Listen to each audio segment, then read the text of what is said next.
Welcome back to the Crash Course Podcast. My name is Craig Crash Collins, joined as always by Brandon Scott, otherwise known as B. Scott. We got a lot to cover, a lot of baseball tonight.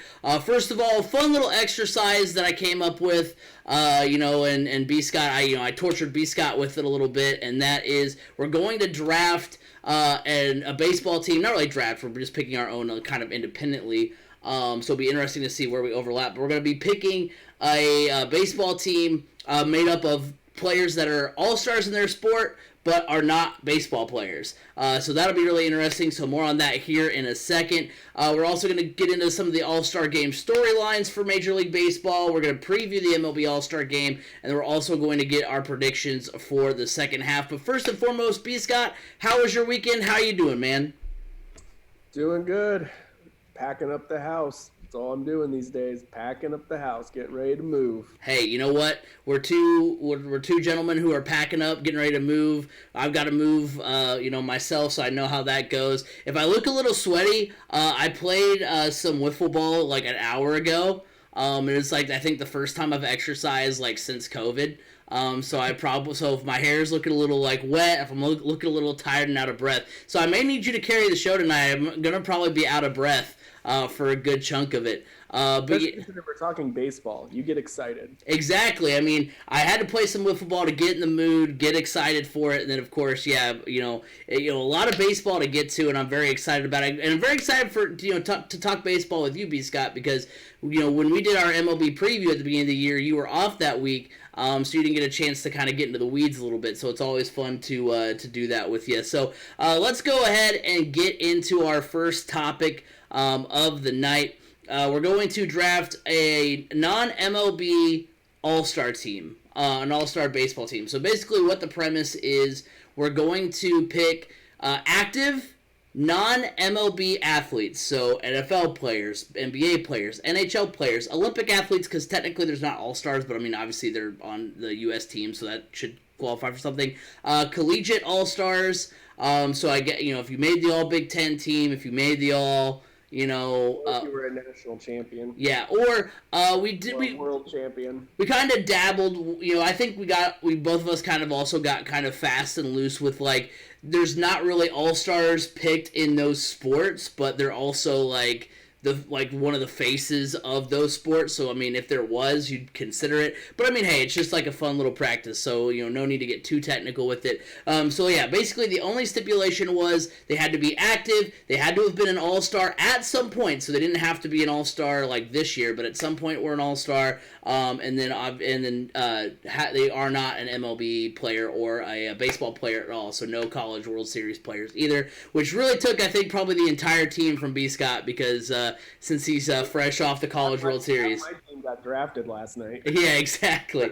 So basically what we're going to do is we're picking catcher through right field. So like all the main positions, we're picking a starting pitcher and a closing pitcher. I'm going to go ahead and start. We'll go back and forth here. I'll tell you who my catcher is, then B. Scott will tell you who his catcher is, and so on and so forth. So on and so forth. See, it's already starting. So farth is what we're going to say now on the show. So on and so forth. Fervor. So let's go ahead and get into it. My catcher for my team is going to be Quentin Nelson. So I originally went a couple different ways with this. I originally thought okay, I want to let's go Tom Brady because he was a catcher in high school. And then as I filled out the rest of my team, I wanted to make sure I didn't have, because it's no fun just having, we're already not super defined in hockey. So if we're talking major sports, if we can't pick MLB and we don't know a whole lot about hockey, then that just leaves basketball and NFL. And so I was like, well, I mean, I want to do my best to work in as many major sport people as possible. So as I was filling out the rest of my team, I made some sacrifices, one of those being Tom Brady. I thought maybe Marc-Andre Fleury, like a goalie, somehow, something like that. That thought crossed my mind too. Yeah. So I thought that they wear the same kind of protective gear, right? Totally different. Yes. When it comes to yeah. Because you're hey, but see, and it's kind of the same along the same lines that got me to Quentin Nelson, because I have a big guy. He's not gonna let the ball past him. He is just an absolute unit. He's gonna be able to knock down and absorb any hit he takes from the baseball. He's going to be able to, his pitch framing might not be the greatest. He may not have the greatest arm to throw runners out, but at the same time, he's going to, block the plate really well as far as, not letting any wild pitches go, not letting any pass balls. And then also, the rule is, obviously we know no home plate collisions anymore because you're not going to do a home plate collision on Quentin Nelson, first of all. But but the rule is, as long as you have the ball, you can block the plate. I mean, dude, I have the ultimate plate blocker in Quentin Nelson. He's not going to let anybody by him. He's not going to let anybody run him over at the plate if there's a play at the plate. So I went Quentin Nelson. So I went with another Indianapolis Colt at catcher as well. However, when I look at the catcher position, I look at it as somebody that is basically commanding the defense of his team. Making sure the shifts are correct, making sure the pitch calls are correct. Basically, he's orchestrating the entire defense. So for me, I went with Darius Leonard, a middle linebacker. A lot of times, I know in the Colts' past schemes, it wasn't really Darius Leonard calling out the play calls. I know it was Anthony Walker, maybe Darius Leonard some, but just the position itself has always been known at inside linebacker, middle linebacker, to be that player that is in control of the defense, calls out different shifts, different things like that. When it comes to potential collisions, it's a linebacker. They look to smack somebody in the mouth. He's got the arm to be able to throw it, and he's got long arms as well. So he's not going to he's got a good reach on him, so he's not going to be able to let things get by him. But for me, I need somebody that can command my defense and be that captain. I like it. I like that we both went Colts at the catcher position. I do think it's awesome. All right, first base. I went with Giannis Antetokounmpo, the Milwaukee Bucks sensation, the Greek freak himself, and this is basically just going prototypical first baseman. He's tall, he's got a great reach. Basically, it's funny because I have it made to where I could basically go on the other side of the infield, third base and shortstop, and have nobody who's accurate on that side, and I do, and we'll get to that in a minute. But I could have put anybody over there, and Giannis is going to be able to lean out for a ball that might take a bad weird hop on him, a good pick that he can make over there. So I just went for someone who's got the reach and the wingspan, and who's tall enough where it's going to be hard to throw a ball that he can't get to. From wherever you're throwing it from on the infield. So I went Giannis, a big guy. I mean, these two guys that I went with, Quentin Nelson, Giannis, are not guys who are going to necessarily hit high in my lineup if I were to make an actual a lineup for hitting. But these are more of my defensive guys here with Giannis at first base, commanding that side of the infield. So that's who I went with at first base.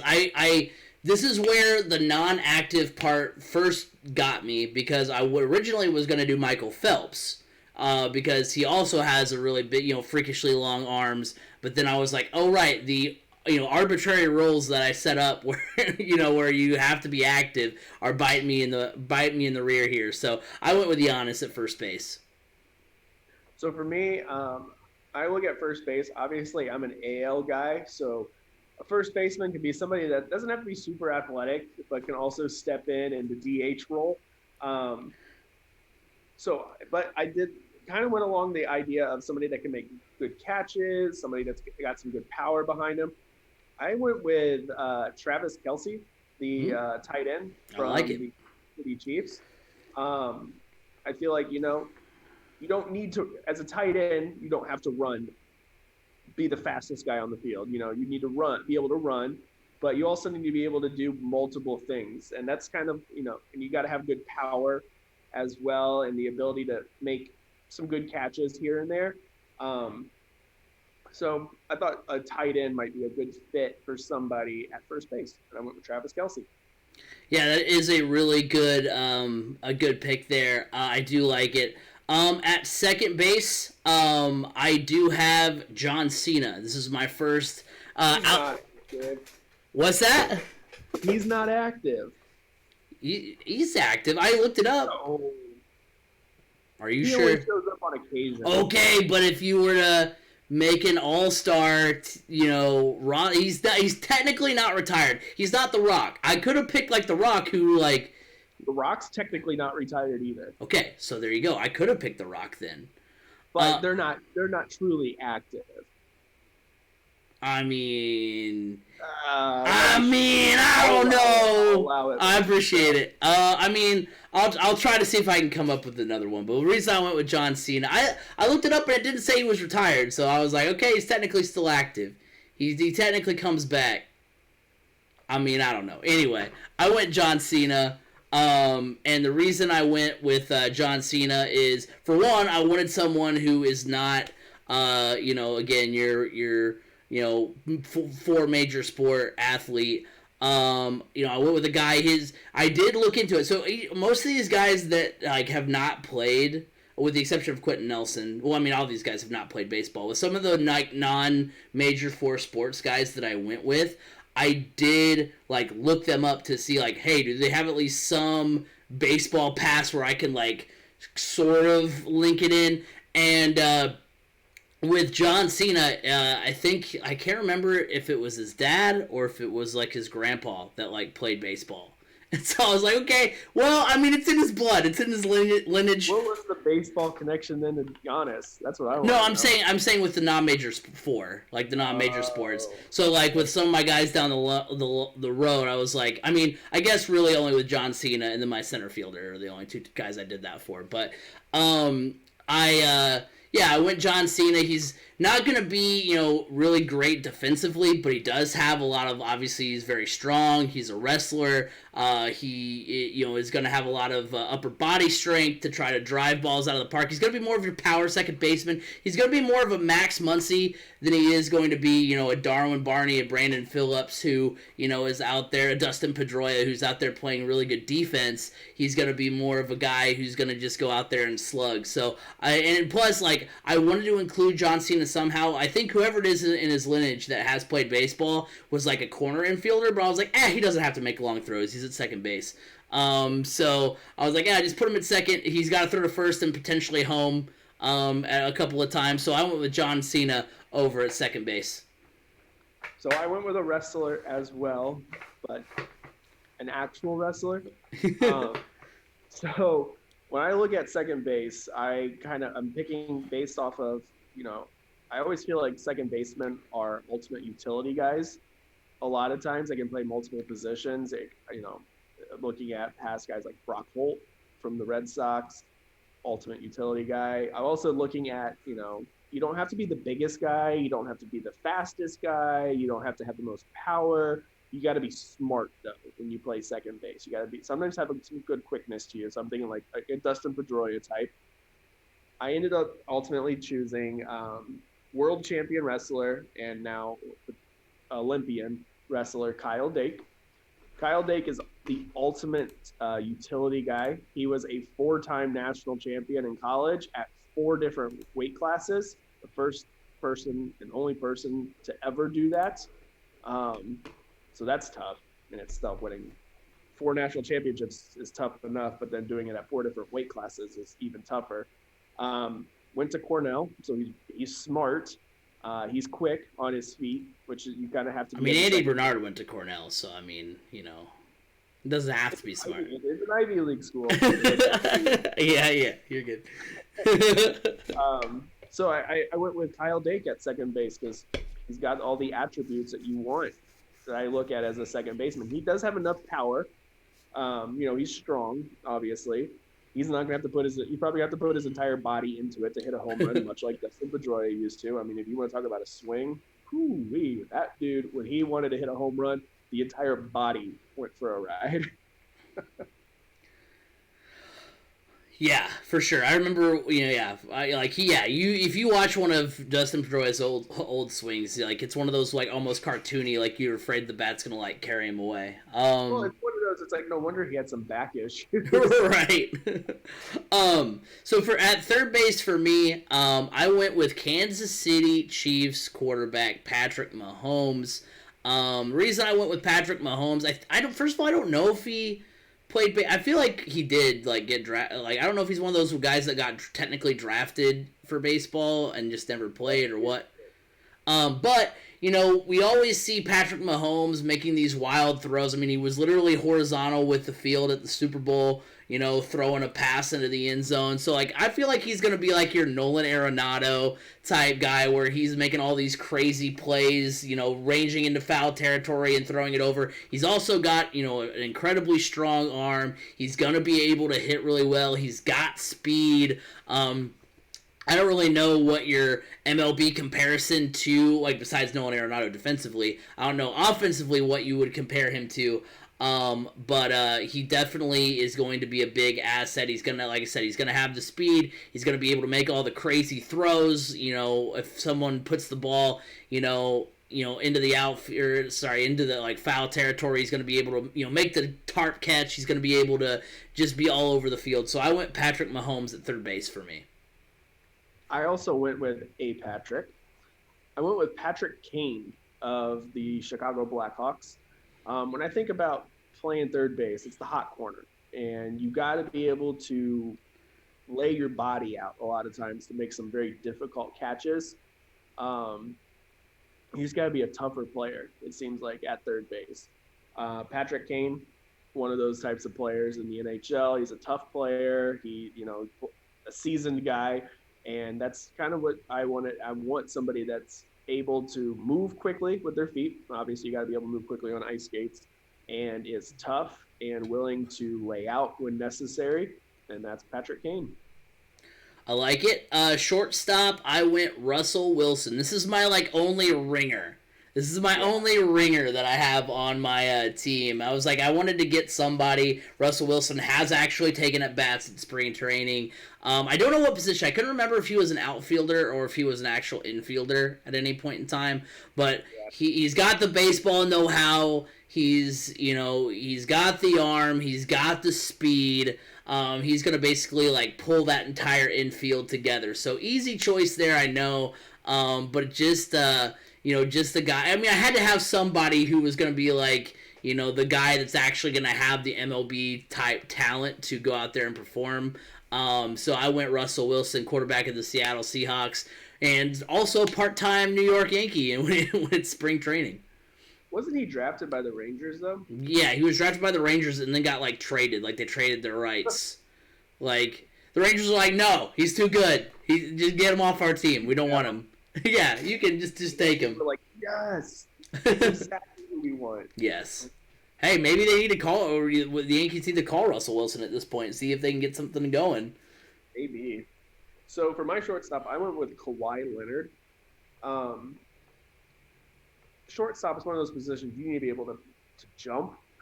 True. You need to be able. You need long arms. You need to be able to make some sound defensive plays, because I think it's one of the tougher positions to play. Kawhi Leonard is one of the very few, if only, NBA All-Stars that actually plays defense and is known for his defensive efforts. So I felt like I wanted an NBA player, and he felt, to me, he fit the mold the best of somebody that could, make the athletic moves when needed. He's got a good reach on him, and he knows how to play solid defense. I like it. More than solid defense. I mean, he was Defensive Player of the Year a couple times, and he's always on the All-NBA defensive team, which is a joke of a team, but he actually plays defense. So he gets the nod at shortstop for me.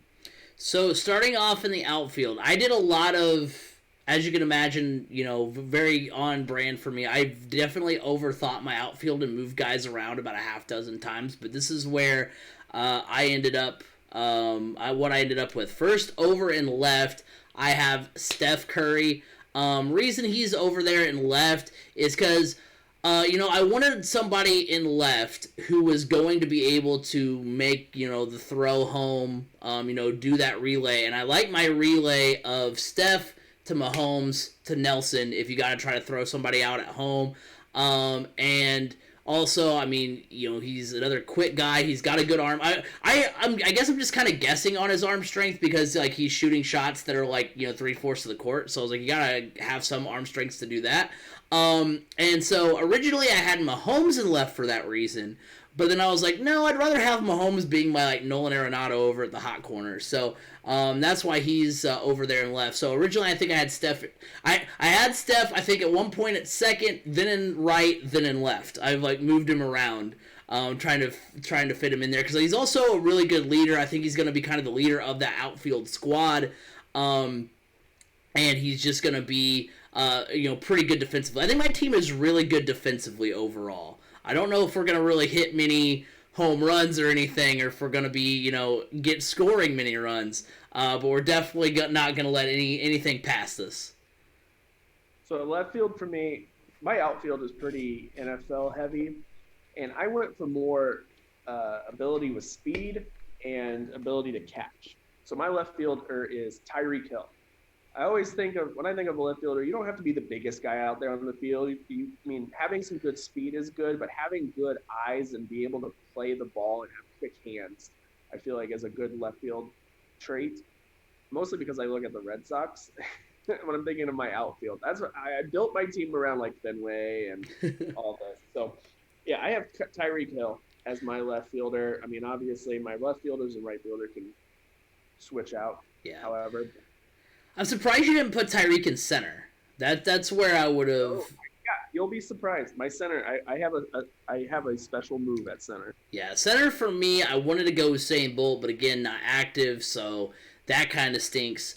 I went with Joseph Newgarden, who I didn't realize was such a dang athlete. I looked at his profile, on IndyCar.com, and he not only I didn't realize he was like a gamer. He was, he played baseball and basketball and went to the NFL Combine and like all this stuff. So he's just an overall athlete.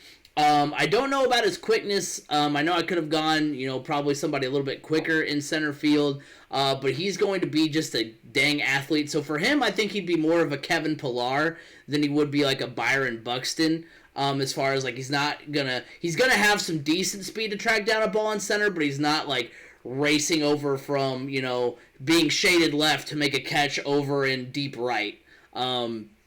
He's not going to be able to do anything crazy like that, but I think he's going to be able to make some good plays. A Kevin Pillar type out there. Joe. I mean, his IndyCar is fast, so I'm hoping he's fast as well. I know those don't have any correlation, but that's what I'm hoping is that. Penske IndyCar driver Joseph Newgarden. I keep forgetting to say what sport they're from, and that's probably not the best thing. But Joseph Newgarden from IndyCar. I don't know. I wanted to try to get as many non NFL NBA players as I could, and once I saw Joseph Newgarden was just all over the place athletics wise, I went with him in center field. Actually, if this guy was still active. I didn't go with any race car drivers, but if I was going to, and if he was still active, Carl Edwards is who I would have gone with. I mean, that guy was you could get out of a car after the Coca-Cola 600 and not look winded. And if he won, do a backflip. Yeah. See, I would have if you would have put the car for 600 more miles. Let's do this. If you would have put Carl Edwards on your team, you should have put him at shortstop so he could be like Ozzie Smith doing the backflip. There you go. But he's not active. He's retired. He is. So my center fielder, I went with somebody that plays center field in the NFL. Mm. I went with free safety Minkah Fitzpatrick. Ooh, interesting. So the free safety position is one that is a big-time roamer and can play deep, can play up close, whatever you need. They know how to play kind of just all over. And a lot of free safeties are ball hawks. I don't necessarily know if Minkah Fitzpatrick is considered a ball hawk. Let's just be honest. I don't. But that position is known for being a ball hawk. And that's kind of what you want at your center fielder, somebody that can chase down the ball, make big catches deep, and also high point the ball as well. Much like wide receivers, you want that as well. So I figured a free safety playing center field, because I almost went wide receiver, wide receiver, wide receiver in the outfield. That would have been too easy, but I was like, wait a second, what is a good comparison? I figured free safety. So Minka Fitzpatrick, what it was. I like where your head's at. In right field for me, Rob Gronkowski, tight end for the Tampa Bay Buccaneers. He's going to be my locker room guy to keep everything jovial. I mean, it's a 162-game season. You're going to need someone who's going to, lighten the tension, who's going to, make everybody laugh. That's going to be Rob Gronkowski. He's also just a freaking tank. So he's my power guy. He's probably batting cleanup. I'm probably just scrapping things defensively, but I'm also going off the fact that I played right field in Little League, so, obviously you don't need to be that great on defense to play right field, although there are good defensive right fielders, a.k.a. Jason Hayward. But I'm going to go with Rob Gronkowski there. He's got the strength. He's going to be my home run hitter. He's going to be right there, probably in front of John Cena in the lineup, because, obviously we're going to have, Patrick Mahomes and Russell Wilson at the top of the lineup, set the table for Gronkowski and Cena. That's where it's going to be the real meat and potatoes of our lineup. But yeah, kind of like the old David Ortiz followed up by Manny Ramirez. Right. Yeah, you're going to have your guys to get on base right in front of your power hitters to drive them in. So I really like that combination there. So yeah, I went Rob Gronkowski to round out my position players. So for me at right field, I went with Tennessee Titans wide receiver A.J. Brown. Again, same idea behind Tyreek Hill. I need somebody with some speed. I need somebody that can chase down the ball, that can follow the ball through the air. I don't know how good of an arm necessarily would have. It's hard to tell. Outside of a quarterback, that's to be honest at any position. But defensively, going to pretty much catch anything that comes his way, can run it down, make a diving catch if necessary. Also, I mean, he's, for a guy that's fast, he also is pretty strong. He's not like one of those skinny guys. So I believe, looking at him, he looks like he could have some power behind him as well. All right, so now to our pitching staff. My starting pitcher, I went with Aaron Rodgers. If for no better reason, obviously quarterback, he's got the arm. He's got the great arm strength. He's gonna be kind of your fastball. He's gonna throw a lot of fastballs. He's not gonna be your Kyle Hendricks or your Greg Maddux and paint the corners. He's gonna go right after you. And for whatever reason, the pitcher that I've gravitated to as far as pitchers that I've enjoyed watching in Major League Baseball, it's been your Max Scherzers, it's been your John Lackeys, your John Lesters, your Madison Bumgarners, who are gonna be just absolute lunatics on the mound. They're gonna yell at you. They're gonna talk to themselves on the mound. They're gonna yell at the umpire if they think the call's bad. I feel like that's where Aaron Rodgers is in his athletic career. He's that just kind of the old guy who's just kind of angry at everything. So I that's why I went with Aaron Rodgers. He's just going to be out there throwing fastballs and screaming at people, and that's what I want in a starting pitcher. Because I feel like, honestly, Aaron Rodgers, if he played baseball, I think he'd have a lot of that aggression that he has, I think, out. Because in football, obviously, referees make an impact on the game, but I feel like it's more direct in Major League Baseball, where the umpires literally have a say in everything. It's not just spotting the ball after a play or something like that. It's literally letting you know, hey, it's a ball, hey, it's a strike, hey, this is determining what you're going to throw next, and it literally determines every outcome. I think, and so that's why they always catch a lot of ire from managers and players. So I think that would allow Aaron Rodgers to get some of that off his chest. But yeah, I went with Aaron Rodgers as my starting pitcher. So I kind of went with the same idea of, you want a guy that's got a powerful arm and can really throw the fastball. So I went with Buffalo Bills quarterback Josh Allen. Mm-hmm. He's also known as one of the players that can just chuck a ball a mile. He can get on. I think is he the one that dropped down to his knees and threw the ball 70 yards? No, well, I know Kyle Buller did that back in the day, but I don't remember if he's the one that recently did it. Okay, but he is known for his powerful arm. He is. I mean, it's pretty strong. So I don't think he's. For me, I kind of want a starting pitcher that's calm, cool, collected, that can go through the pitch progressions, make the smart decisions, and go deep into a game, and then get to your closing pitcher who can be your off the wall crazy guy that's going to bring the intensity to the field, and I'll explain more once we get to my closing pitcher. Yeah, and so I didn't know who any of the other players on your team were, but like I knew what was coming with closer because we talked about it a little bit. So for my closer, a little bit of backstory. I originally wanted, again, Pat McAfee, screwed myself over with my arbitrary rules, and then I wanted to put John Cena here, but then and then I heard who you were gonna have as closer, and I was like, I want to mix it up a little bit, make it a little bit different. So I was like, I could go with the kicker because basically the only thing that mattered to me was they have a screw loose, they're a little crazy. So I was like, you kind of have to be crazy to you only I mean, not to trivialize it because I hate when people do that, but you go out there and you kick a ball. That's your entire thing that you do. That's what you practice to go do. You're not doing a whole bunch of drills. I mean, you are, but not as intense as a wide receiver or quarterback. So I could go kicker. I could go punter. I could, I was like, what could I do?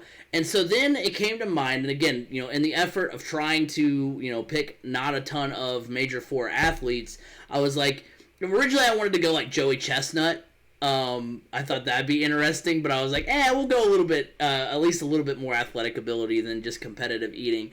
So I went with James Conrad, and he recently won, I'm not sure what tournament he won for disc golf, but he won one of the major tournaments for disc golf.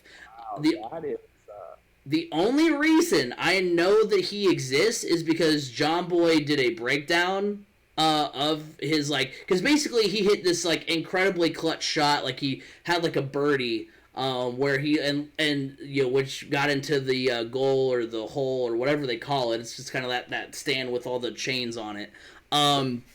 So for one, he's he obviously he knows how to make the frisbee move in the ways he needs to. So he's going to be more of a off speed. He's going to have a lot of break to what he throws. So he's going to throw you sliders. He's going to throw you cutters. He's going to throw you curveballs. He's not going to have a lot of heat to him. He's got the ponytail going. He's got the Josh Hader type hair. He's a little bit kooky because here's the thing. I'm not trying to knock disc golf because if you can do that at that high of a level, more to you. But with stuff like that, it'd be like being a professional kickball player. How does that go beyond just oh, hey, he's really good at kickball, and it's always crazy to me to think of stuff like that where it's he went that extra level and went pro. I don't think I would have the mental capacity. I wouldn't have the bravery to do that because I'd be like, okay, I guess I'm just really good at disc golf. That's cool. I'm gonna go do whatever now and not pursue that as a major career. But I mean, hey, more power to you. I'm not knocking it for sure. So yeah, I went James Conrad, disc golf professional. Just won a major tournament where he had to hit an incredibly clutch shot. So he's got the clutch gene. He's got the hair. He's a little bit off. He knows how to move whatever it is that he's throwing in all different kinds of ways. I feel obviously the motion's going to be a little bit kooky too because of how you throw a frisbee. So yeah, I went with James Conrad as my closer. So for my closer, when I think of closers, yeah, you got your greats and Mariano Rivera, and they're kind of stoic and everything. I want somebody that's got some flair, that's got some attitude, not just some attitude, that's got flair, that's got attitude, that's got swagger. That's the word right there for my closer. I guess my closer is not going to be active for a while now. My closer is going to be starting the baseball season off on the IL. 60-day IL for this guy. 60-day IL. My closer is Conor McGregor, UFC former UFC champion. Obviously, he's on the DL after breaking his ankle Saturday night. But this is a guy that even went down after breaking his ankle is still bringing the fight to the audience and everything. He's a performer. He's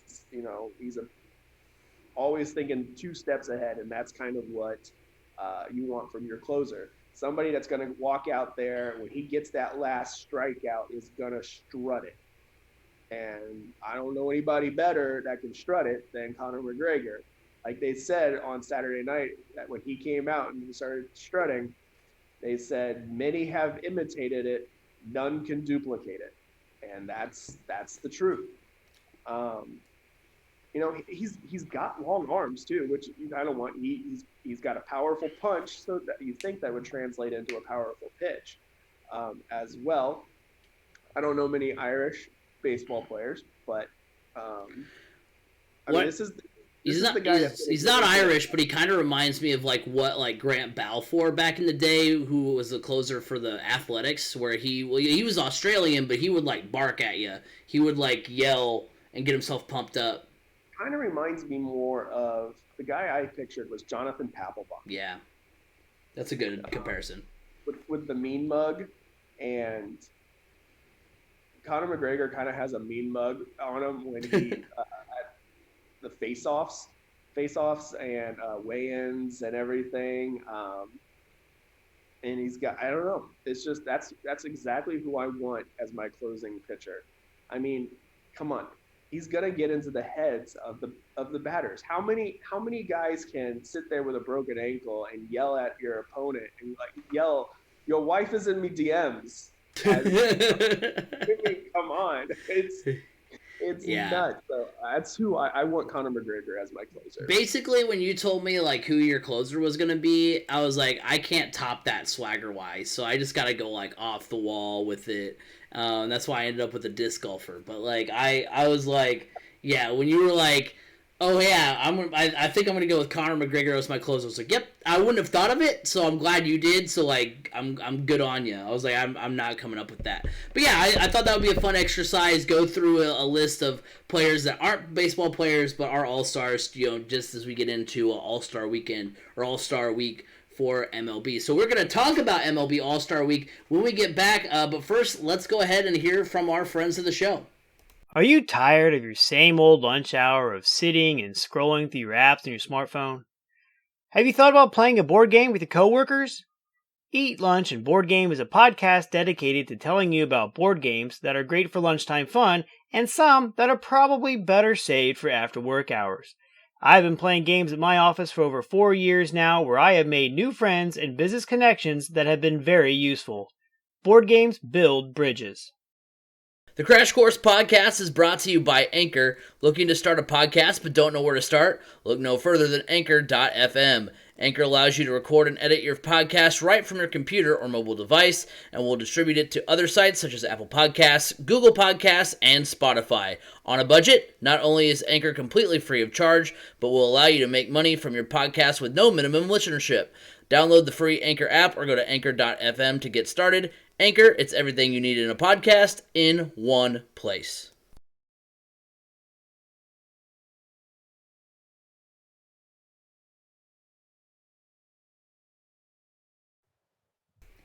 All right, so we are back. It is time for some talk about the MLB All-Star Game. Of course, that is tonight if you're listening to us on the audio side, or you're watching us on YouTube, which we want to remind you that you can like us on Facebook, Crash Course Podcast. Go follow us on Twitter at Crash Course FM. Actually, make sure you're locked in on both of those mediums, because actually here in the next few weeks we're going to be changing where we're streaming and changing some stuff up housekeeping wise, moving the podcast side of things over to my gaming channel and main channel there, to maybe get it a little bit more visibility, to see if you want to see the behind the scenes part of that conversation. But so that's the idea there. So make sure you're locked into that, because I'm not sure, we are going to be off next week, so I don't know if by the time so whenever that switch happens, Just make sure you're locked into those just in case you do miss it. If it is announced on the podcast, or if I just, go ahead and announce it and just start doing it straight to, the other channel. But I digress. Make sure you go subscribe to us on 3C Media. On YouTube. So for one, the MCT podcast, their latest one, talking about, NBA surprise teams to look out for next year, and talking about Shohei Ohtani, who we're going to talk about as well. That podcast right now is our number 1 in our last 10, so make sure you go check that out. Those guys are killing it. And that's where our podcast gets uploaded after we stream it at twitch.tv/3C Media. So you want to interact with us, go on over there. And then remember, you can listen to us on Apple Podcasts, Google Podcasts, wherever podcasts can be heard. You can hear the Crash Course podcast. We appreciate everybody's support, because the last podcast we put out was one of our best, in terms of, listenership and things like that. So thank you guys for getting out there, supporting the podcast. We do appreciate it. So getting into these all-star storylines. First of all, looking at the roster makeup, there are 40 first-time All-Stars, which is pretty dang incredible. We've talked about, youth movements in other sports. That's what we're seeing here as well. The Dodgers, Red Sox, Brewers, and Padres all lead with 5 All-Stars each. The White Sox have 4. The Cubs, Reds, and Pirates all have 2 when we're talking about, local teams or teams that people around here will be locked into. And then, you also have Shohei Ohtani, who's headlining the Home Run Derby. He is going to be the starting pitcher for the AL All-Stars, and he's going to hit, which is pretty dang incredible. He's got 33 home runs. He's the 11th player to have 33 home runs by the All-Star break, the first since Luis Gonzalez and Barry Bonds to have 33 in the first 87 games. And oh, by the way, he's 4-1 with the 3.49 ERA and 87 strikeouts on the mound. So the dude is just absolutely insane. The Giants have been the darlings of the NL this season. They have 3 All-Stars. They have Buster Posey at catcher. Of course, he's hurt at the moment. They have shortstop Brandon Crawford and starting pitcher Kevin Gausman. Kevin Gausman's kind of reinvented himself, and what's great for Kevin Gausman, because heck, I saw Kevin Gausman pitch in person when he was in the, I think, Orioles organization at the time. When he was at AAA, because he would be at AAA, he pitched against the Indians back when I was one of the camera people for Tribe TV.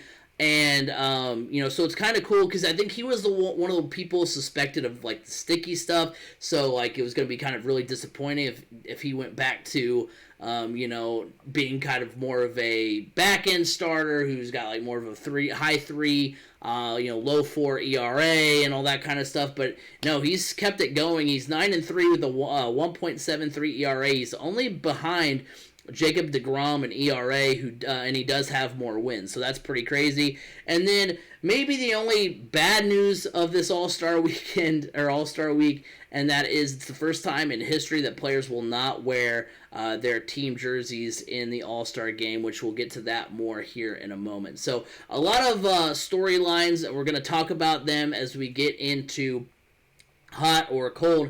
It's a segment where we're not doing hot or cold yet. We're going to do that here in just a moment. We're first going to tell you who our other All-Stars are to watch. That's how we're going to get into it first, because we do have some newer All-Stars to get to, or some All-Stars that have really had some amazing seasons so far and have really, been kind of noteworthy. So for me, All-Stars to watch, I'll do my American League, and then I'll let B. Scott do his. So for me, All-Stars to watch from the American League. First of all, I've got second baseman for the Blue Jays, Marcus Semien.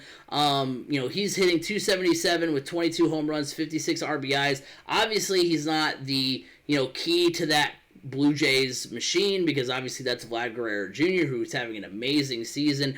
But what's great about Marcus Semien is, for one, he's changing positions. He's been a long-time shortstop for the Oakland A's.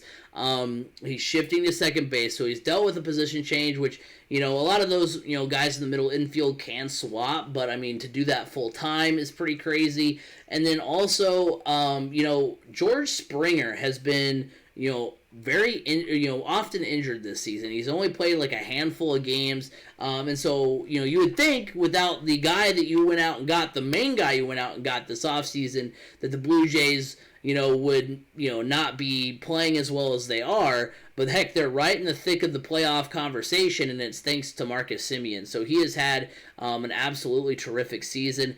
And then on the pitching side, I went with Texas starting pitcher Kyle Gibson. I'm a little biased because I have him, I think, in both of my fantasy leagues. He's an absolute monster, 6-1 with a 2.29 ERA and 88 strikeouts. It's going to be fun to see who he gets traded to because he is most likely going to be traded at the deadline because the Rangers are an absolute dumpster fire. So hopefully he can get out of there. They got themselves Jack Leiter. True, they did get Jack Leiter. They do have Joey Gallo too, which he's also been in trade talks as well, or trade potential. Kyle Gibson's having a great season. He's in the running, I think, for AL Cy Young, which is really cool because he was a kind of middle of the road starter for the Minnesota Twins. He's one of the guys. Fun fact that.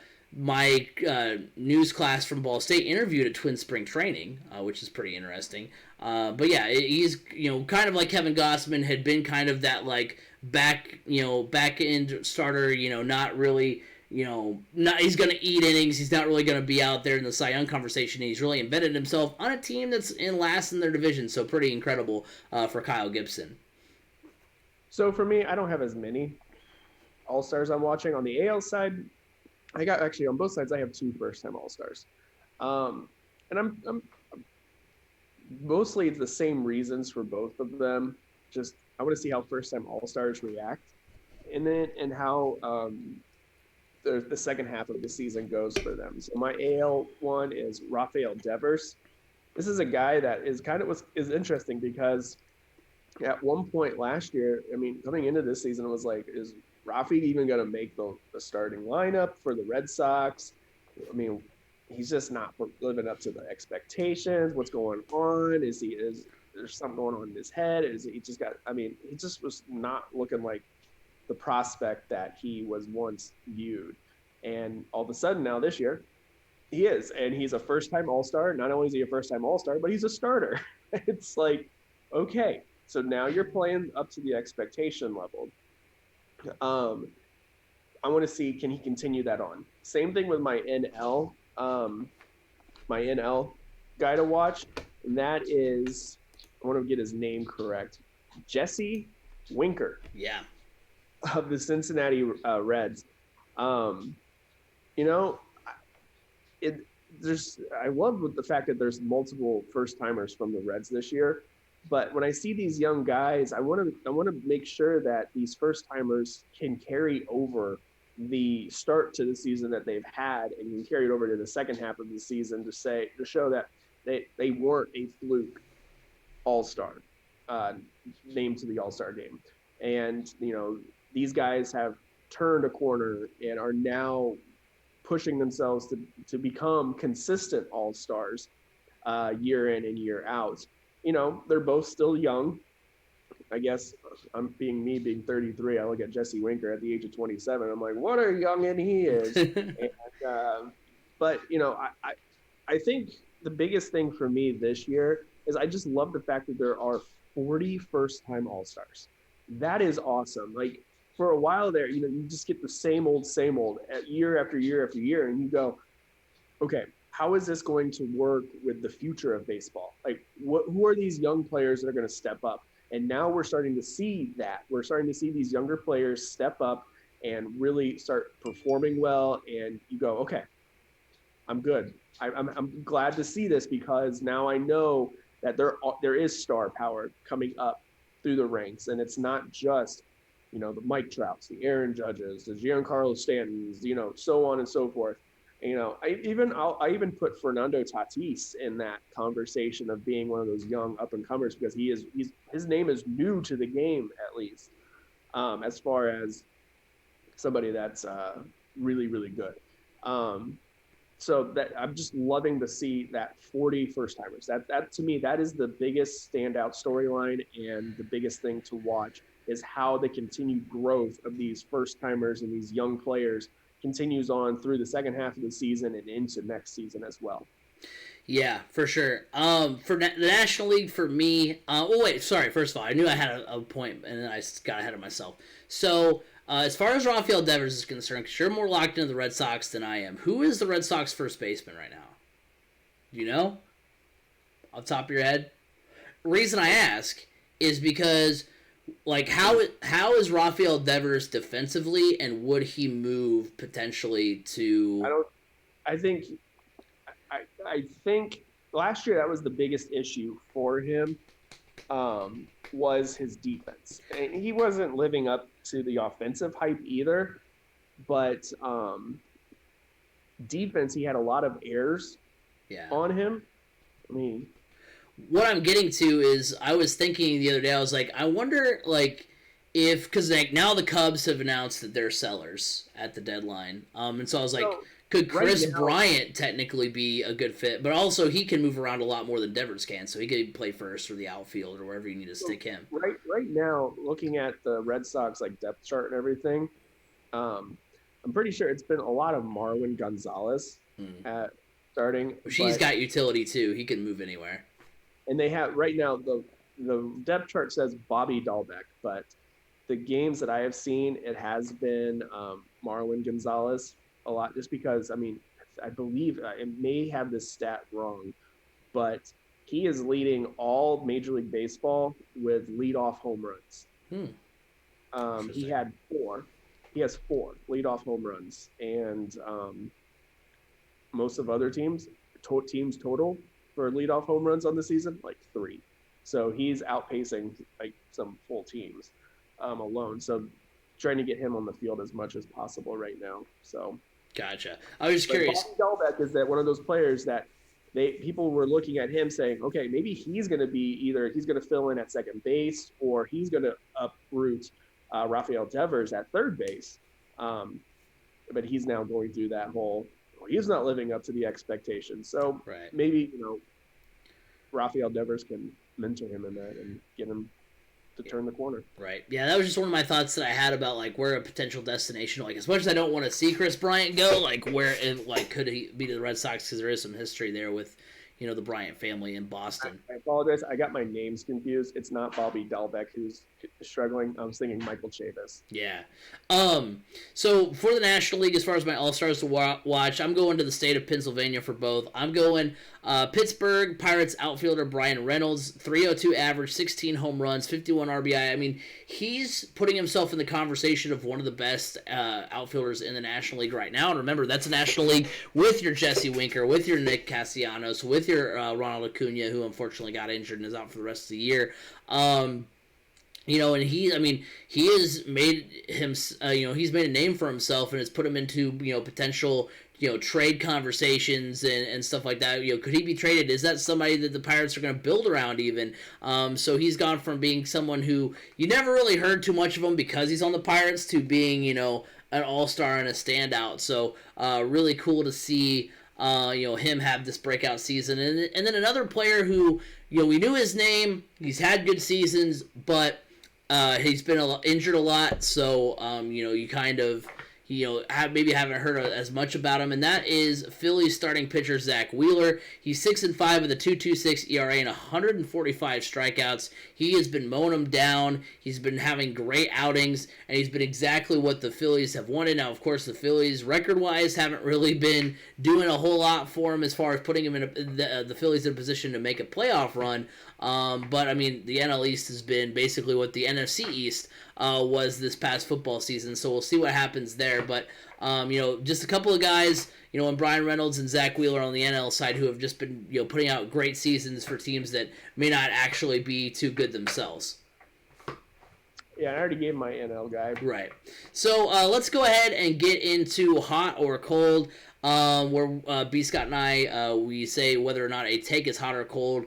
Whether or not it is a good take or a bad take, we'll say a statement and then relay that. So, first question for hot or cold, and that is Shohei Ohtani will win MVP and Cy Young in the same season at some point in his career. Originally, it was going to be this season, but just kind of at any time would he potentially do that, which that's been done 10 times in the past. What's funny is those pitchers have won MVP because of how stellar they were on the mound. He would win MVP for being an amazing hitter, and then win Cy Young because of his ability to pitch. So it'd be kind of weird because it'd be something we've seen before, but also not, in the sense that, like, he's winning MVP and Cy Young in the way we're typically used to seeing those two awards won.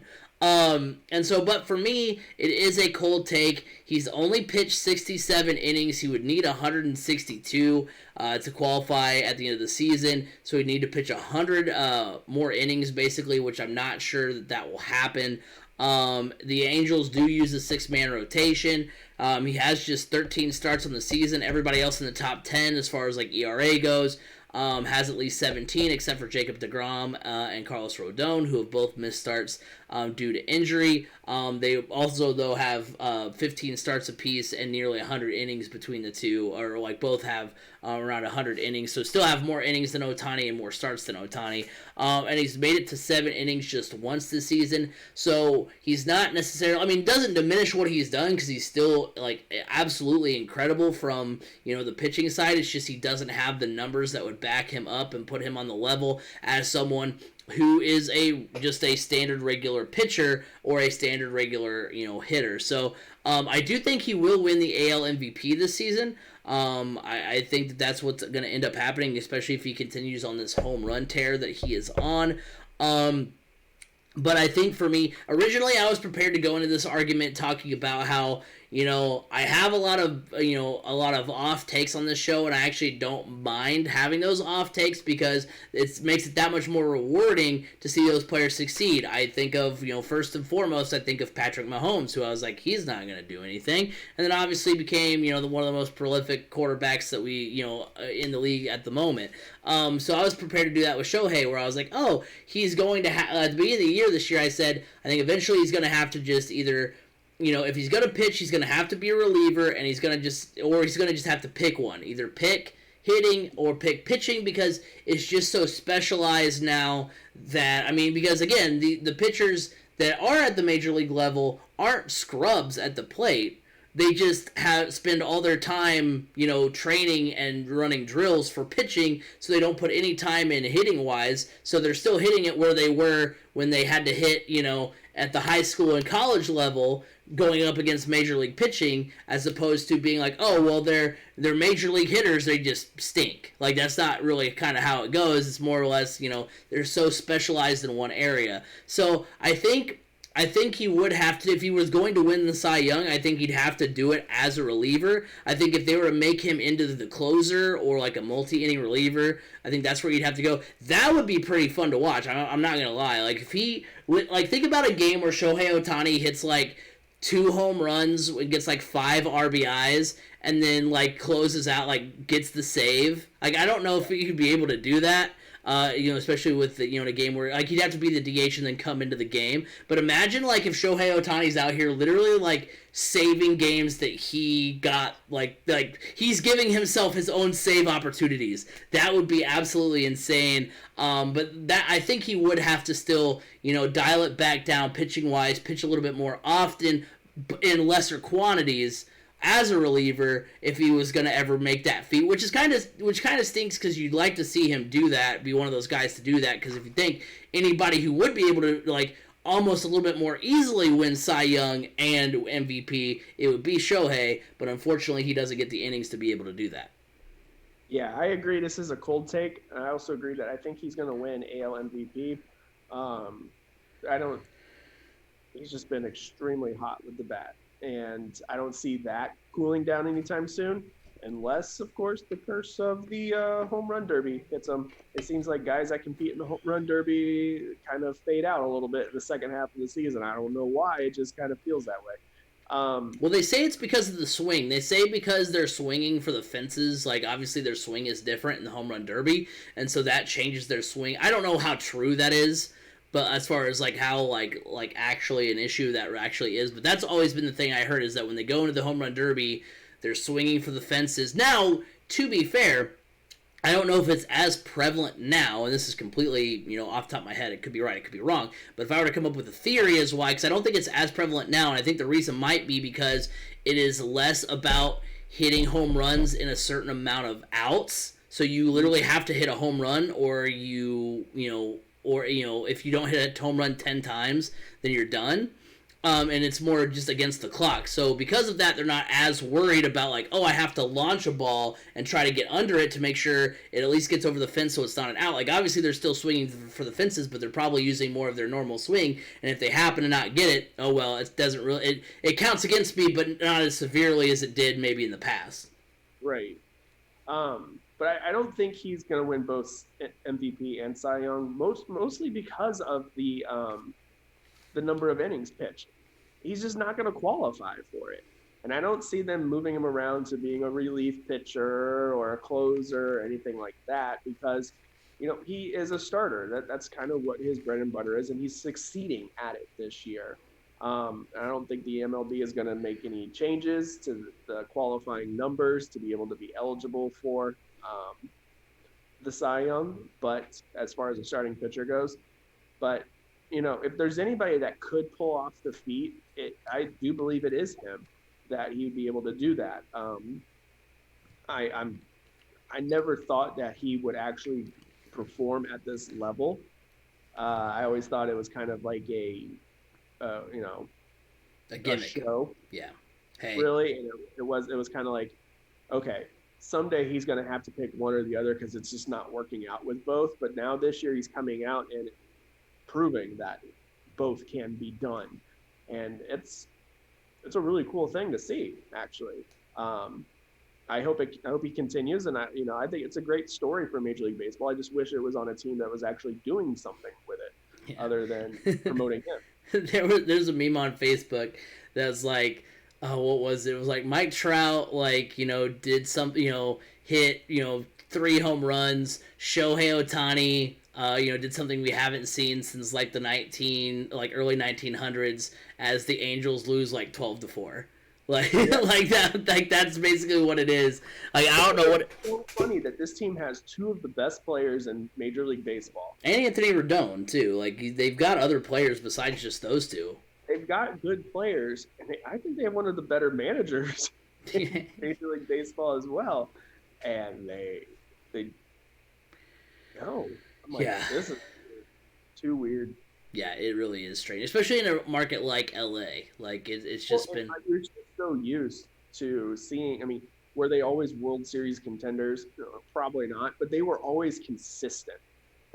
Back through the 2000s, they've been a consistent team, a tough out in the playoffs, and just one of those teams you just don't want to have to face. But now it's just kind of like, oh, it's the Angels. Yeah. But what's funny is the fans still pile in for those games with them. Well, I mean, it's to see Mike Trout and Shohei Ohtani. It's just basically as much as them as just the actual team itself. But the next question I had is going to be, the All-Star jerseys are an improvement over team-worn jerseys, as far as you'd rather see these jerseys over the actual team-worn ones, and that is extremely cold, sub-zero, cold take.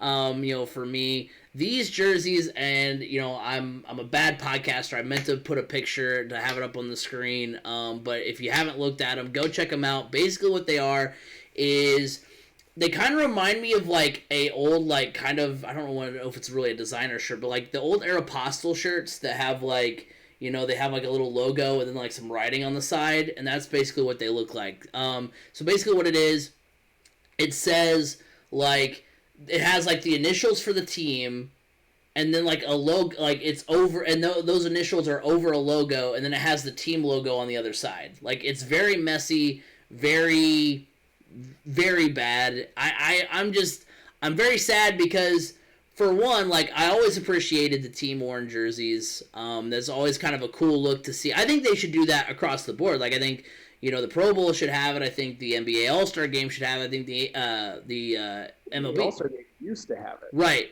And so, because I like that. It's kind of cool because you get to see, oh, hey, that's, I don't know, it's just kind of cool to see, oh, your team's jersey out there, or your favorite team's jersey out there, out there playing. It's cool to see all the different jerseys kind of mesh together on the same team or on different teams, whatever. And now it's just kind of this generic mishmash, create a team jersey I just don't like it. It looks very bad. I saw it. Kind of more like more in action today because I was playing MLB The Show and you had to do an All-Star moment and they were wearing the jerseys. I was like, I don't like these, especially because if they end up being what they look like in the video game, because I've never liked the dark on dark, like so dark jerseys, dark pants. I've never been a fan of that. I'm not a fan at all. And also, like, I feel like in the past they've had so many cool designs for the All-Star jerseys that they only wore, like, as warm-ups for the Home Run Derby.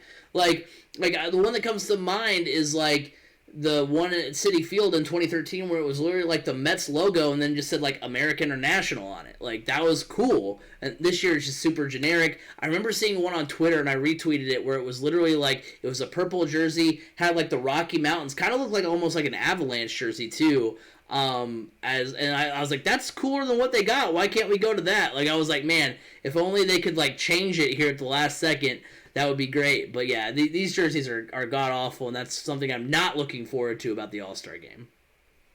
So I think these jerseys are a cool take.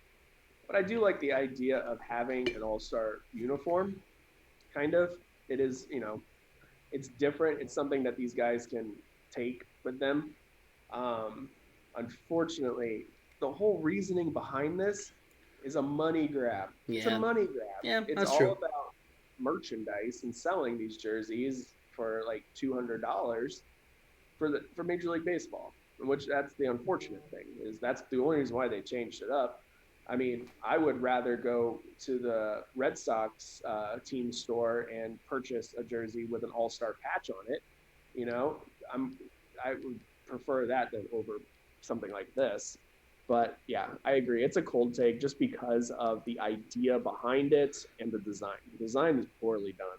Yeah. Like, you really need it. If you were going to make this change, Major League Baseball, you really needed to hit this nail on the head, because you're already getting bad PR from switching from Atlanta to Colorado, and now you throw in this ugly jersey, and it's just like, come on. You needed a win, and you whiffed on this one. Yeah, I am definitely just not a fan. Yeah, I understand the money grab part of it, but like you said, I almost would rather, like, I remember buying the Cubs All-Star hat from a couple years ago because it was like in the old Expo style when the All-Star Game was in Washington. So like I'd almost like that as something cooler, or even if it was just like a Cubs logo and then you had like the Rocky Mountains like on it, like that would be a lot cooler than like, oh, it just says AL and it's purple and whatever. Hats this year, or are they still wearing? They're wearing special hats too, I think. So okay. Yeah, definitely not a fan. So before we get on to our second half preview, we are gonna make our prediction for what we think will happen in the MLB All-Star Game later on tonight. If you're listening to us or watching us not off stream, or tomorrow if you are watching the stream version. But for me, for the All-Star Game, I'm going to pick the American League.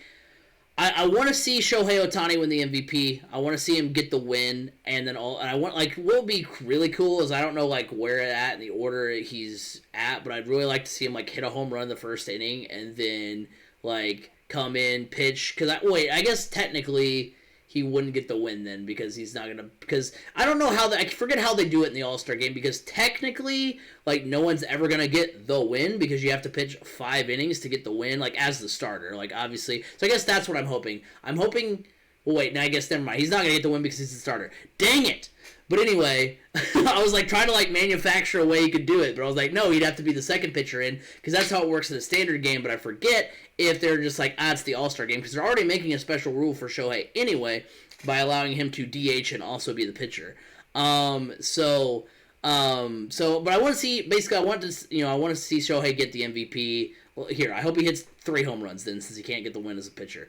But I also just think that the American League, at least since I've been, as locked in as I have been with baseball, that the ALs always seem to dominate the All-Star Game. Like, it always seems to be the AL almost every year. When it was for home field advantage in the World Series, I feel like it was always the AL, and then even recently I feel like it's always been the AL as well. So I feel like for whatever reason the AL has just the NL's number. I don't know if it's because Like the AL has a more offensive style of play, and that's why it could be the reason. But I always just think I think it's always just a safe bet to go American League, so that's where I'm going. Yeah, I'm going with the American League as well, mostly because when you look at the roster up and down for AL and NL, the NL has a lot of guys out with injury as far as like bigger names. And I think that's ultimately going to hurt them. I think it's going to be a good game regardless. Oh, yeah. But I wish they would go back to having it play for home field advantage. Yeah. I always was more drawn to the Major League Baseball All-Star Game because it had a purpose other than just being an All-Star Game. It was something. There was something they were playing for something, and I always really enjoyed that because players actually played really hard for that, and otherwise it's just a glorified scrimmage and. Yeah, I mean, I don't get into I really don't get into All-Star games all that much because there's nothing that they're really playing for, and there's always, especially when they're in the middle of the season, then there's a chance that a player could get injured or I don't know. Yeah, I'm with you. So. Yeah, I don't know how you would change that because, I agree because, there's going to be some years where, you're going to have a team that, makes because I think literally the year that the Royals won the or got to the, the 2014 World Series where they played the Giants, the only reason, because they were the wild card team that year, and I think the only reason they had home field is because of the All-Star Game. So you run into that where, you could have a team that, even the Cubs, the year they won the World Series, they'd won 102 games. 103 games, and they had to be the road team in the World Series against the Indians. Although you could say that kind of helped them because of Kyle Schwarber. You can get into the numbers of it. It is cool. It was cool to have it mean something. For me, I'm gonna watch it anyway because I'm gonna. This is the sport I'm probably the most into. But I definitely understand how it kind of doesn't have as much appeal when it doesn't mean quite as much. Right. So so we're gonna go ahead now and get into our second half preview. And basically we're gonna do a little bit something different. So instead of going through the standings and being oh hey, these are teams that are currently leading it, or are they gonna hold up? It's kind of what we're doing, but kind of not. So we're gonna go back into hot or cold. But instead, I'm going to review my preseason picks, and B. Scott's going to tell you if it's hot or cold based on that pick, and we're going to kind of discuss, although I think I'm going to have a lot of agreement with him because my picks, as usual, are not the greatest. So, and so it's going to be based on where things stand currently. So let's go ahead and get into it, into the American League as we kind of review my picks here. Yeah, I wanted to do this because B. Scott wasn't, here for the original preview show, so I wanted to give him a shot to kind of critique my stuff from the beginning of the year. So for me, on the American League side, my prediction for the AL East was the New York Yankees. The current division leader is the Boston Red Sox. The Yankees are fourth, 8 games back.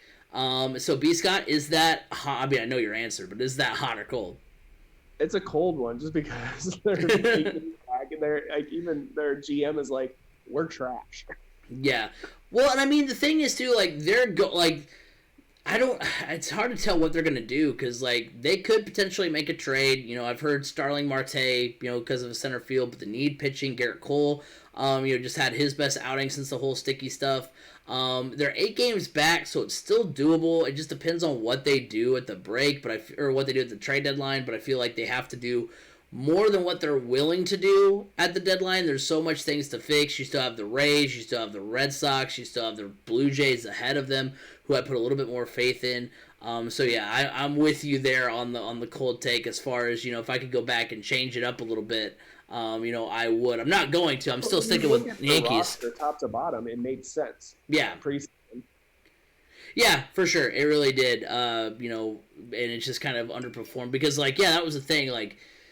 You went through the other teams and you're like, well, you have the Rays, obviously won it last year, but they don't, they got rid of Snell and Morton and, whatever. And then you were like, okay, you got the Blue Jays, but They don't really have the pitching, and then the Red Sox are probably a couple years from contending, even though they've been the AL version of the Giants this season so far. And then so I mean you couldn't have. It's kind of a perfect storm of you couldn't have expected all these, the Rays to still be good, the Jays to, be as good without George Springer, and without the pitching staff, and all that kind of thing. Could have expected the Red Sox to be this good, but then also the Yankees have been just as bad to boot. So yeah, definitely cold there.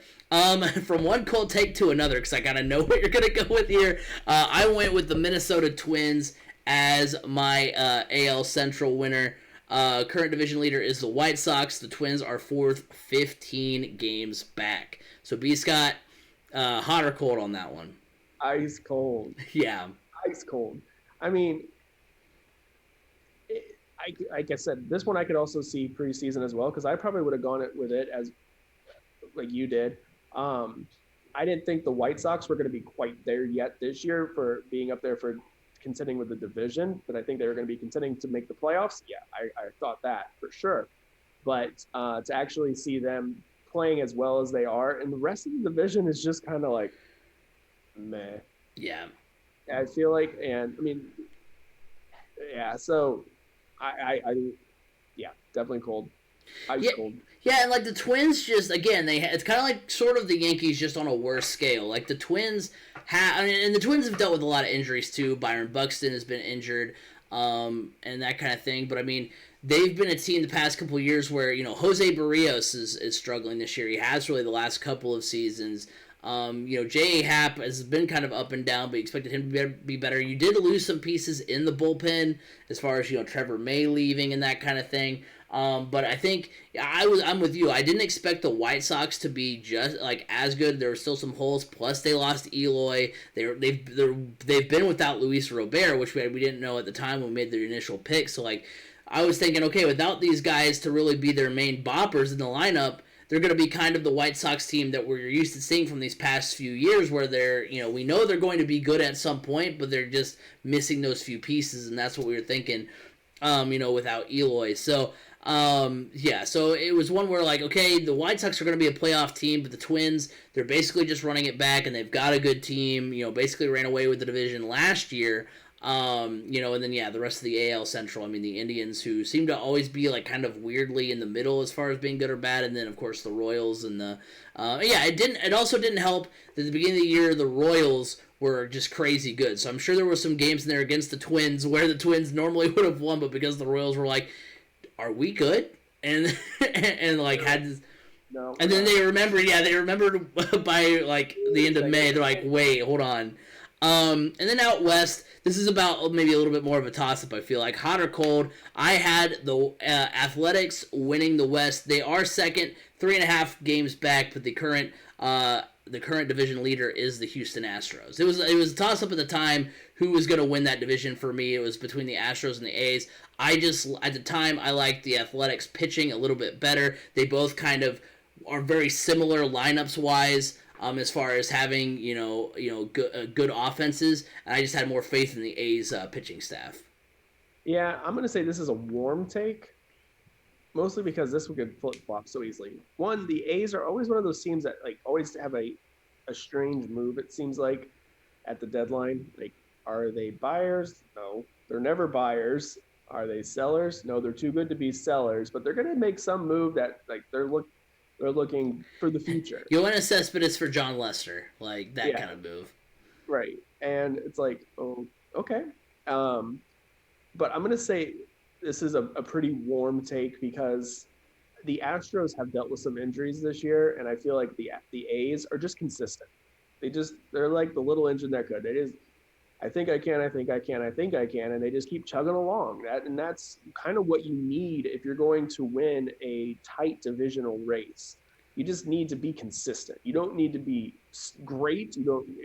It just consistency. And that's what the A's have always been about, is consistency. So if there's a team that can pull that out in a tight race, it is the A's. So I'm going to say this is a warm one just because it's so close and we don't know what if they have any tricks up their sleeve with the trade deadline, or if they're thinking, the Astros may make a push in the second half, so we may move some pieces to look at the future. because that's a very Oakland A's thing to do. Right. Yeah, I mean, the Astros have been really good pitching-wise. I mean, I remember, hearing about how they, literally, I think their pitchers, were pitching a quality start, which is 6 innings pitched, 3 runs or less, for, almost an entire month, basically. So their pitching staff has been ungodly good. And remember, I mean, this is without Justin Verlander. It was without Framber Valdez for a while. So it'll be interesting. That pitching staff, the way that pitching staff goes, whether it's, they continue doing what they're doing or they fall off, will be what the Astros end up doing. Because, I mean, the offense is there. It's just... I think with the Astros, I know Jose Altuve is out of the All-Star game injured. I don't know if he's actually injured or not. But if he is, that's a storyline to follow as far as the second half goes. Like you said, George Springer off and on injured, and so I need to see some more consistency out of the Astros players before I'm ready to say, yeah, they're going to take the division ultimately in the end. Now, wild card, it's a little bit weird of an approach for you, B. Scott, but my original wild card game was Astros White Sox. I'm not going to lie, I did go a little bit more for the TV appeal here because, ESPN or wherever it's going to be on is going to be showing, old footage of the 2005 World Series between the White Sox and the Astros, because I think this will be the first time they've played in the playoffs since then. The current All-Stars, or the current wild card game right now will be Rays and A's, which oddly enough I think was the last time we had an All-Star, or last time we had a wild card game in an actual wild card game, not a wild card round like we did last year, was Rays A's back I think in 2019. So that's kind of funny that it would be the Rays and A's again. But B. Scott, hot or cold on that? I'm not really sure what the question is there, but we'll figure it out. That's a tough one, just because I'm going to say cold, just because of the White Sox. Yeah. Being in your pick. And I don't see them relinquishing the lead in their division. So I'm going to say cold based on that. Yeah. Now, as far as that goes, and I'm trying to think, is there any... I mean, I'm kind of hoping the Blue Jays sneak in there and replace... it's going to be whoever loses the AL West. That's going to be one team. And then it's going to be...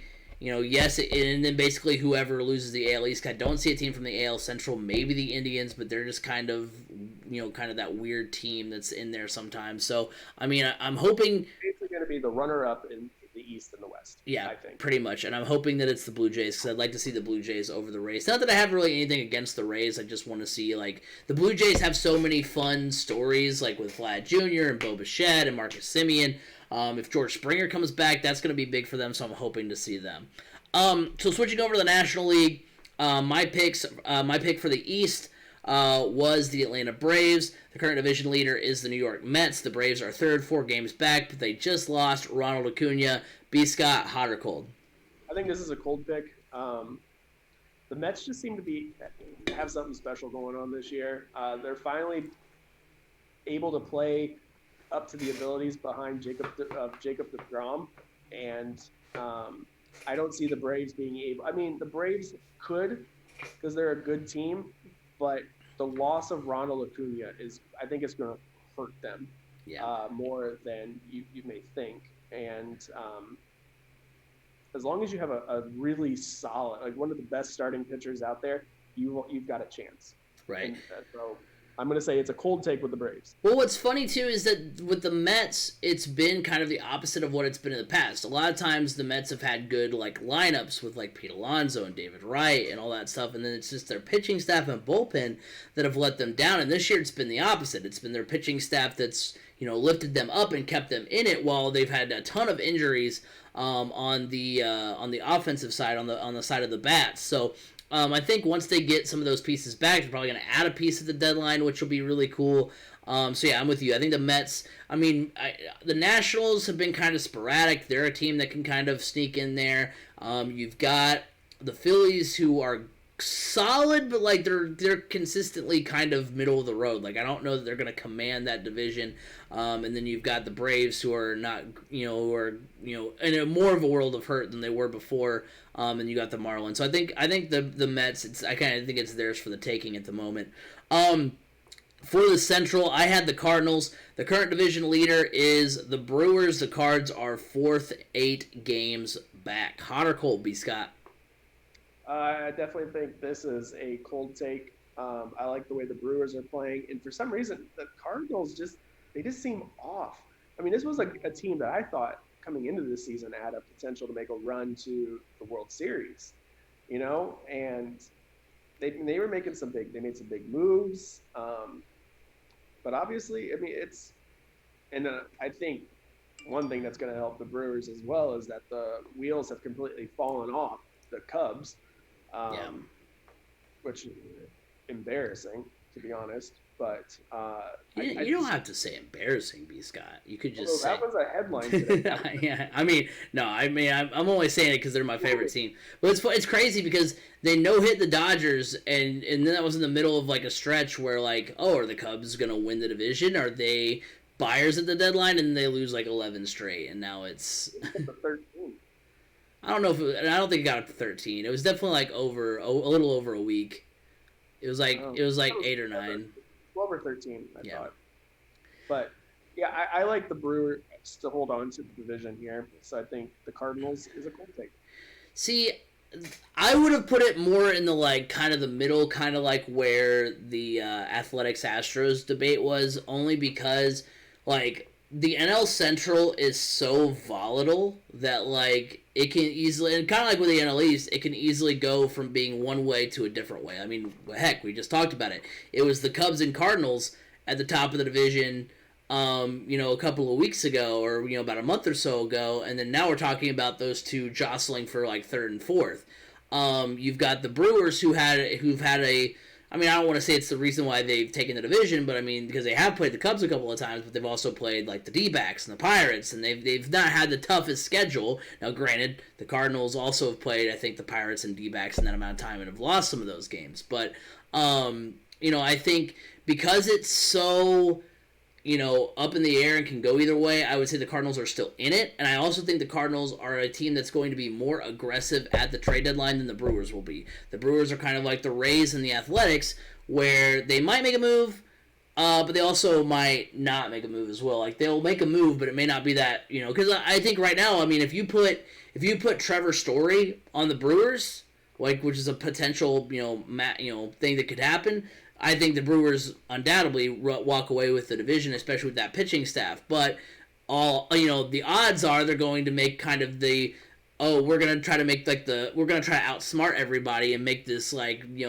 unorthodox move, and it's either going to pay off or not. I think the Cardinals will go more for that Trevor Story, that kind of no-brainer home run pick. So I would say.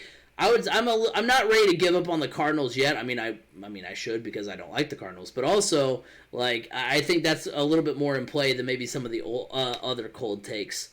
The West for me saves me a little bit because this is one I couldn't really screw up, although I technically still can. And that was I picked the Dodgers at the beginning of the year. Right now the Dodgers are in second, 2 games back. The Giants are the current division leader. B. Scott. Hot or cold on that? I'm gonna say this is a hot take. I don't think necessarily San Francisco can maintain.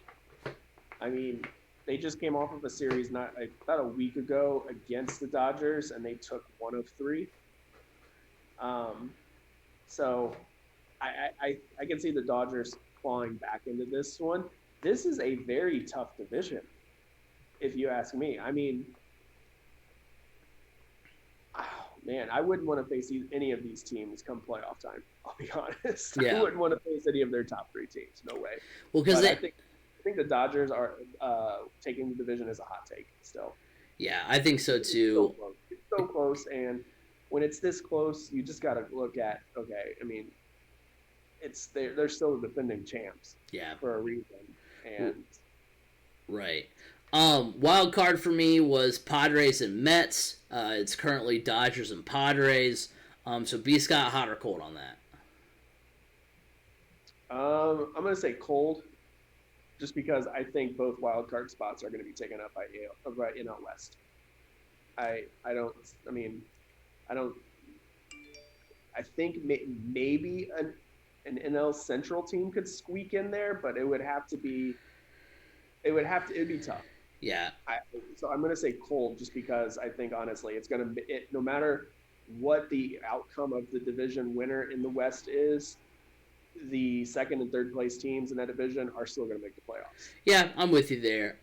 Because I think, because I don't really. I think, again, like, I think right now the Padres are third. Yeah, the Padres will be third. So, yeah, the Padres are third, and, like, I think they're better than the Mets. I think they're better than the Nationals. I think they're better than any of the teams in the NL Central, Cardinals, Brewers, Reds, whoever. Yeah, so I don't think it's going to be 3 teams from the NL West, which we haven't seen. The only reason I think one of those other a team from another division could sneak in there is if the Giants fall apart. Yeah, and that's a possibility, and we'll see what they do, because, again, they're a team that, kind of like the Red Sox, where you weren't expecting them to be good, so, like, what kind of move do they make? And being... wait for the other shoe to drop. That's all you're waiting on. Right, exactly.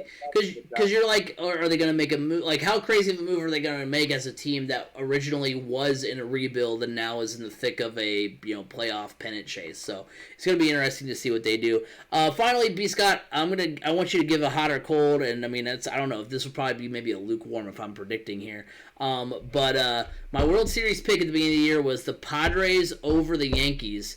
So, I mean, just like last year, my NL choice to win the pennant looks decent, but obviously my AL choice doesn't look as good, because last year I had Yankees and Dodgers at the beginning of the short season. So, Padres, Yankees, hot or cold, B. Scott? It is lukewarm. I love the pick of the Padres winning it, but I don't think, the Yankees aren't making the playoffs. So that's why it's got to be lukewarm. Honestly, if I got to make a pick real quick, I'm going to say the Padres over the White Sox. Yeah, that's a good one. And I mean, I think Chris and Michael at the time, like, I think both had the White Sox win the AL pennant too. So I mean, that's definitely, especially now, like, the AL is a little bit more wide open as far as who's going to, I mean, I think the divisions are pretty much sewn up, save for the West, kind of, I guess, in both leagues. But there's no like Dodgers over in the AL. Like, I think the Astros could win the AL. I think the A's could win the AL. I think the Red Sox could win the AL. I think the White Sox could win in the AL. So it's going to be really interesting. For me, the Red Sox can win the AL if Chris Sale comes back and is able to perform well. Yeah. And they make a move, because I don't think they have the pitching depth right now to really make a deep playoff run. Yeah, but I mean, I'd feel pretty safe that they're going to make a move of some sort. We'll just see how well it pans out.